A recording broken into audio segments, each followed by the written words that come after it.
Let's return now to the big news of the day, the Coalition's nuclear roll of the dice. The person behind a lot of this is the Shadow Climate and Energy Minister, Ted O'Brien. He joins me live now. Thanks for your time. Did you consider putting out the costings from the get-go to help try and neutralise some of the criticism that you're already copping from the government and others? Great to be with you, Kieran. And as we've looked at how nuclear has worked as part of a balanced mix across the world, we continue to see that nuclear gets prices down. And it won't be any different here in Australia.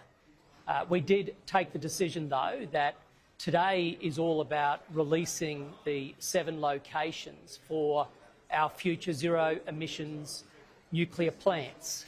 That's been the purpose of today.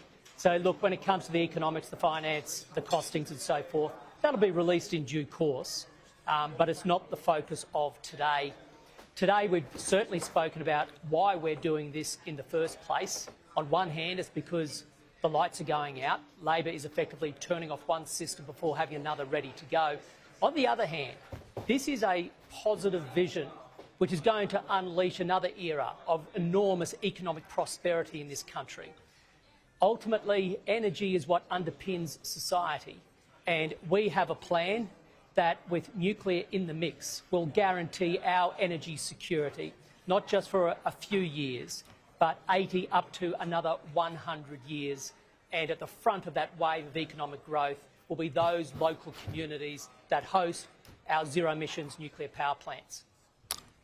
Do you agree with David Littleproud that this plan, if you're able to deliver it, will inherently reduce the amount of renewable energy that is provided and supplied in this country?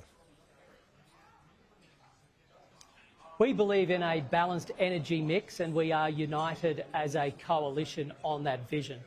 We've had a balanced mix in the past. Even today, you see renewables, gas and coal. Now, as we move to the future, we will continue to see renewables and gas. We don't support premature closure of baseload power stations, but as they do exit the grid, that's where zero-emissions nuclear energy comes in. Therefore, we need a balance. So does that mean we still need renewables? Absolutely we do, and they'll play an important role. But it is also accurate to say that one of the benefits of zero-emissions nuclear power plants is you can leverage existing infrastructure.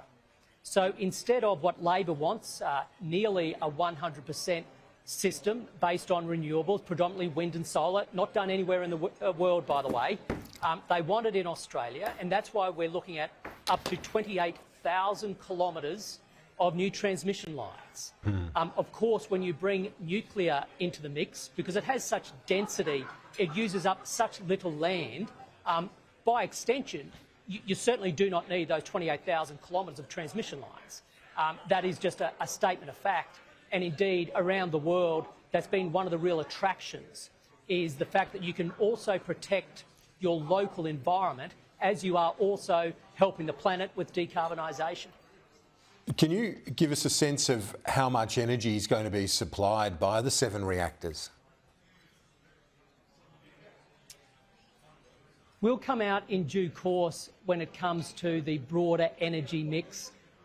Especially, we are very focused on making sure that as we head towards 2050, yes, we need a zero-emissions electricity grid, but we've got to make sure it provides cheap and consistent 24/7 power. Now, as part of that, there will be a portion of that mix which is zero-emissions nuclear energy. We'll announce that in due course as we discuss what that broader energy mix is looking like. What we have said today is that there are 7 locations. There will be 2 establishment projects. Those 2 establishment projects should start delivering electricity to the grid by 2035 if they are small modular reactors, or 2037 if they are the modern, larger plants like the AP1000s, APR 1400s and the like. Now, you've got to convince the electorate, but you've got to convince some of your own colleagues, like the LNP leader in Queensland, John Pesutto in Victoria, but David Crisafulli I'm referring to in Queensland as well, who these individuals who might end up being Liberal or LNP leaders of their states, they don't want a bar of this from you.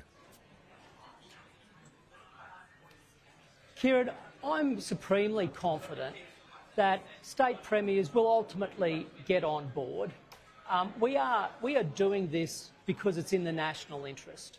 We are doing this because we know the only way you can deliver cheaper, cleaner, consistent 24/7 power is the balanced mix, and that includes zero emissions nuclear. Now, of course, we've been open about this. We continue to have a conversation with the Australian people.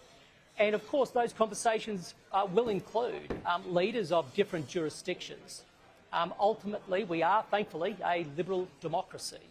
And I believe over time, as we continue to point out what the rest of the world has found out, you need nuclear in the mix, I believe we will carry not just the Australian people, but as they then speak up, in turn, of course, any other people who might be in doubt in leadership positions. Just finally, I know you've got a busy day. I very much appreciate your time, but the element to this that I found really quite intriguing is that you're going to renationalise essentially these assets. When you joined the Liberal Party, did you think you would ever undertake a policy of this sort where you're essentially going to take state ownership back of those major energy assets? What we have said today, Kieran, is that these plants will be government owned. Now, as you might know, I know you do know, I've certainly done an enormous amount of work on this. I've studied how it works overseas. And what you do see is government ownership of these plants is very much the norm. If you look at probably the most successful country in Europe on this front, it's the French. That's the case there. I often speak about Ontario in Canada. That's the case there. In our own region, the South Koreans have done a lot. That's the case there. There is a public good element to this. There is an important role for government. And if our focus is getting electricity prices down, then there are additional reasons why government ownership also helps in that regard. Right now, the government plays a role in owning Snowy, in owning Kurri Kurri gas. And so it's not unusual, it's not unprecedented. Even the last term of the coalition government, the announcements of the Kurri Kurri gas plant, that falls under the Snowy entity, which is a government business enterprise. So this isn't unprecedented, it's based on best practice globally, and it focuses squarely on how we get prices down. A huge day, though, not unprecedented in terms of some of it, but unprecedented in many other respects. Ted O'Brien, thank you for being with us today. I appreciate the time. Thanks very much, Kieran.